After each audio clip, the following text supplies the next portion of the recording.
Je suis désolé Jay, mais je suis obligé de le dire, eh bien c'est un peu de ta faute cette situation. Et bonjour à toutes et à tous, on se retrouve aujourd'hui pour mon récap de Raw du 21 octobre 2024. Avant d'aller plus loin, je vous invite comme toujours à mettre un maximum de pouces vers le haut, je vous en demande 200 pour cette vidéo. Et on est obligé de parler d'une chose qui nous a été annoncée à quelques heures du show, Samantha Irvin, l'annonceuse du ring de la WWE, qui fait du très bon boulot depuis des mois et des mois, a décidé de quitter la compagnie. Et je le dis bien, c'est elle qui a décidé de quitter la WWE. Elle a fait un très long message sur les réseaux sociaux pour remercier les fans, remercier la WWE, mais elle ne donne pas de raison à son départ. Et encore aujourd'hui, à l'heure où je vous parle, on n'a pas de raison concernant son départ. Les officiels de la WWE ont été au courant eux aussi quelques heures avant le show. C'est un gros choc parce que oui, certes, on pourrait se dire ce n'est qu'une annonceuse du ring, mais elle avait pris une telle place et il faut le dire, elle était vraiment excellente dans son boulot que ne plus la voir, ça va me faire bizarre. En tout cas pour moi, dans les prochaines semaines, ça va me faire bizarre. Il faut quand même rappeler que son compagnon Ricochet a quitté la WWE il y a quelques mois pour s'engager du côté de AEW. Alors est-ce que ça a un lien ou pas? Je n'en sais rien, mais c'est quand même bon à noter. N'hésitez pas à me dire en commentaire quels sont vos meilleurs souvenirs avec Samantha Irvin. Moi qui étais du côté de Backlash France, l'accueil qu'on lui a réservé et la réaction qu'elle a eue, c'était assez génial. J'en ai un vrai bon souvenir.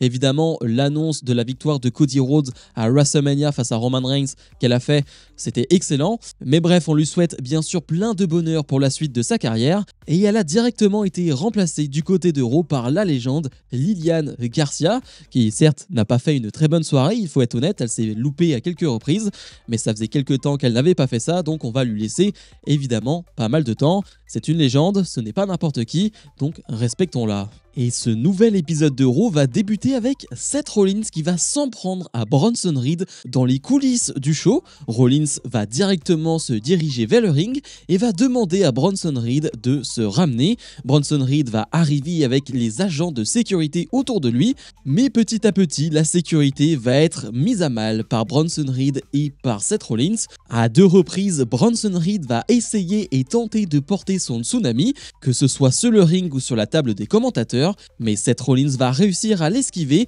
les deux fois. Un show qui commence très bien avec du chaos, un Seth Rollins qui ne rigole pas sur les dernières semaines et c'est ce qu'on attendait aussi de son personnage, qu'il évolue, pas qu'il soit simplement quelqu'un qui rigole tout le temps, qui fasse des blagues, qui soit joyeux d'être ici. Non, là on a un personnage qui se fait attaquer, qui s'est fait détruire par Bronson Reed il y a quelques mois maintenant et qui n'est pas là pour rigoler, il n'est pas là pour plaisanter, il est simplement là pour s'en prendre à Bronson Reed et pour le fracasser. Alors on imagine que leur match aura lieu du côté de Crunchyroll dans les prochaines semaines et honnêtement pour l'instant c'est une feud qui se tient très bien. Quand les deux sont sur le ring ensemble ça fonctionne, les segments font énormément réagir le public, personnellement ça me fait réagir.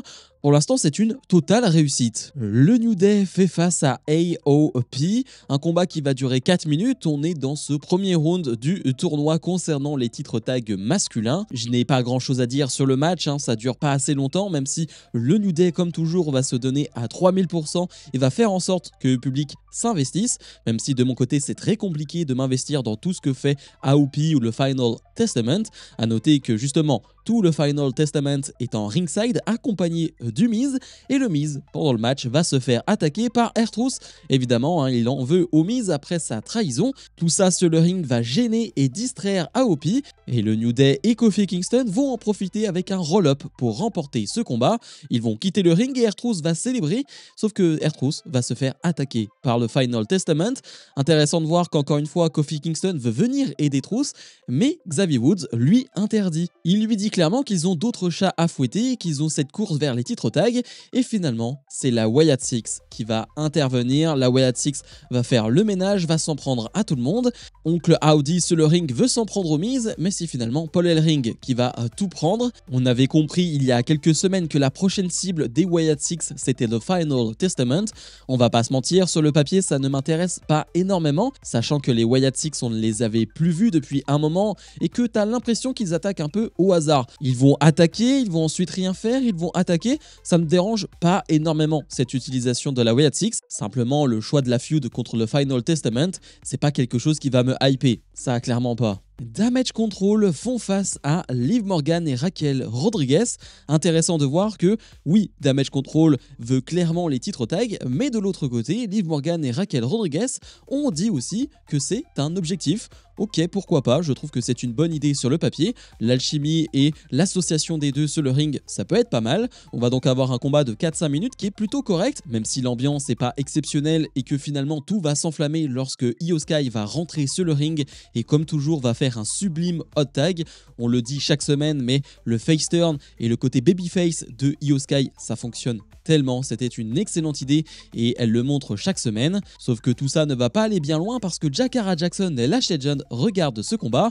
Jakara Jackson et Lash Legend feront face à Damage Control à NXT ce soir. Io Sky va s'en prendre à eux, mais évidemment, elles vont se retourner contre Damage Control, disqualification. Après le match, Legend et Jakara Jackson vont prendre le dessus sur Damage Control. On va avoir un face-à-face entre elles et Liv Morgan et Raquel Rodriguez. Puis Rhea Ripley va venir sur le ring. La classique va s'en suivre avec une Ripley qui va faire le ménage, qui va s'en prendre à Raquel Rodriguez, qui va s'en prendre à Morgan. Dans un premier temps, Dominic Mysterio va faire le save, sauf que Dominic Mysterio va prendre la prise de soumission de Rhea Ripley, puis Morgan et Raquel Rodriguez vont faire le save. Bref, un segment qui ressemble à tous les segments qu'on a vus chaque semaine du côté de Raw, mais je dois être honnête, le public est à fond. Le public est ultra investi, le public a ultra popé pour Rhea Ripley lorsqu'elle est arrivée. Moi, ça ne m'attire plus du tout, ça ne m'intéresse plus du tout, mais le public est encore à 2000% dans cette histoire. Encore une fois, on peut noter que Raquel Rodriguez ne sert à rien, elle est censée être la garde du corps de Liv Morgan, mais dans cette histoire, elle est éjectée à plusieurs reprises par Rhea Ripley, et Ripley paraît une nouvelle fois puissante et surtout surpuissante comparée à Morgan et à Raquel Rodriguez. Dragon Lee et Rey Mysterio font face à American Made dans ce premier tour du tournoi concernant les titres tag masculins, un combat de 6-7 minutes et c'était vraiment excellent. J'ai adoré ce combat parce que déjà on voit Dragon Lee catcher, on voit les Creed Brothers catcher. Comment ne pas apprécier un match où ces trois hommes sont en action? T'y rajoutes à ça la légende et le fantastique Rey Mysterio. Évidemment, je suis un homme heureux. En plus de cela, il y a une très belle ambiance lors de ce combat, que ce soit lors des hot tags de Rey Mysterio ou de Dragon Lee, le public va bien popper. D'ailleurs, du côté des faces, on va bien travailler ensemble. On sent que Rey Mysterio veut vraiment mettre en avant Dragon Lee et on sent que la WWE sur les dernières semaines a fait quelques vignettes, a mis en avant Dragon Lee et c'est tant mieux. C'est ce qu'on veut. Dragon Lee est un superbe catcheur et lorsqu'il n'était pas là pendant des mois et des mois, je m'inquiétais, je me posais des questions et là on le remet un peu plus en avant. Que ce soit en équipe ou pas en équipe, honnêtement, j'en ai pas grand chose à faire tant qu'il catch quasiment chaque semaine. Moi, ça me va et ça fera du bien à Raw d'avoir un catcheur de cette qualité en action quasiment chaque semaine pendant son show. À l'extérieur du ring, on va avoir des interventions de Chad Gable. Zelina Vega va s'occuper de lui et de Ivy Nile. Sur le ring, Rey Mysterio et Dragon Lee font le ménage. 6ix9ine, énorme splash de la part de Dragon Lee. Victoire des Babyface qui avancent donc au prochain tour. Très bonne chose, on les reverra ensemble dans les prochaines semaines. Et vu les bonnes équipes qui se sont qualifiées au prochain tour, on peut s'attendre à un excellent combat. Et le main event, Jey Uso défend son titre de champion intercontinental face à Bron Breakker. Comme toujours, une superbe entrée pour les deux. C'était un match qu'on attendait beaucoup parce qu'avec ce qu'avait fait Jey Uso du côté de SmackDown, c'est-à-dire venir au show bleu, venir se confronter à la Bloodline 2.0, on se demandait si son move était pas un peu stupide, si son move était pas un peu débile à quelques jours d'un match de championnat face à Bron Breakker. Se mettre en difficulté, se mettre à dos la Bloodline 2.0 alors qu'elle n'avait rien demandé, alors que en aucun cas elle serait venue te voir ou te gêner lors de ce combat. Et il faut le dire, le match est correct techniquement, même si techniquement j'avais préféré leur premier affrontement. Là on va plus aller sur le divertissement, on va aller plus sur la storyline parce qu'au bout de quelques minutes la Bloodline va intervenir. Alors dans un premier temps on a simplement Solo et Jacob Fatu qui vont s'asseoir au premier rang, sauf que ça va vite dégénérer. Tama Tonga, Tangaloa vont prendre très cher dans cette histoire. Jey Uso va leur porter des super kicks à tout va. Solo Sikoa va vite être mis KO. Jacob Fatu est finalement le seul qui va tenir tête à Jey Uso et même à Bron Breakker. On va avoir un face-à-face de quelques secondes entre Breakker et Jacob Fatu. Ça nous tease des choses. Alors ce match arrivera dans le futur et sans doute pas maintenant. Je pense que ce n'est pas du tout les plans en ce moment même et pour les prochains mois, mais l'affiche sur le papier, elle fait quand même rêver. Un Jacob Fatu Brand Breaker, ça peut faire énormément de dégâts, ça peut être incroyable. Mais Jey Uso va se sortir de cette situation dans un premier temps, il arrive à porter son spear, le splash, et ça va faire simplement 2,99. Breaker arrive à se relever de cet enchaînement qui lui avait coûté le titre la première fois. Puis finalement, énième intervention de la Bloodline, la sécurité et les officiels vont intervenir. L'arbitre est totalement dépassé lors de ce match. On est sans doute sur l'un des pires arbitres de tous les temps. Je veux dire, il y a des interventions dans tous les sens, il ne voit absolument rien et il y a certains moments, tu as l'impression qu'il a vu mais qu'il n'agit même pas. Énième intervention de Jacob Fatu avec un Samoan Drop sur la table des commentateurs. Brand Breaker enchaîne avec un spear. 1, 2, 3, victoire de Breaker qui redevient champion intercontinental. Et il faut le dire, Jey Uso est stupide et c'est bien fait pour lui. Je parle simplement d'un point de vue storyline, on en parlait en live ce samedi, on en parlait dans ma vidéo de samedi. Jey Uso est stupide, il s'est mis dans la merde tout seul. C'est lui qui a cherché cette Bloodline 2.0. C'est lui qui s'en est pris personnellement à Jacob Fatu et il ne récolte que ce qu'il a semé. Alors bien sûr, tout ça est pour la plus grande histoire avec un Jey Uso qui va petit à petit rejoindre Roman Reigns, Jimmy Uso, etc. etc. Bien sûr, mais dans cette histoire-là, avec le titre intercontinental en jeu, je trouve que Jey Uso passe pour un débile. Si on réfléchit 2 secondes, ce qu'il a fait, c'est complètement con. Bilan de ce Raw, et bien de mon côté, on sera sur un 8 sur 10. Comme pour le dernier SmackDown, les matchs tag ont bien aidé pour avoir un show qualitatif.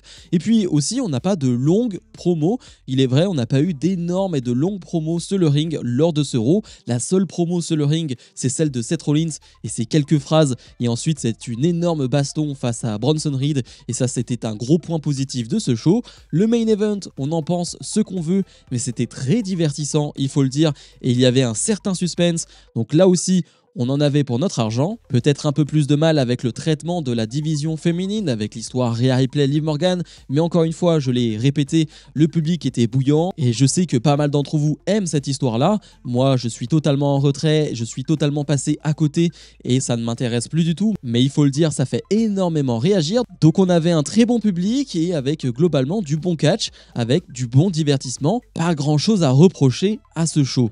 Comme d'habitude, je vous invite à mettre un maximum de pouces vers le haut, à vous abonner, et nous on se retrouve dans la semaine pour d'autres vidéos. Salut, salut!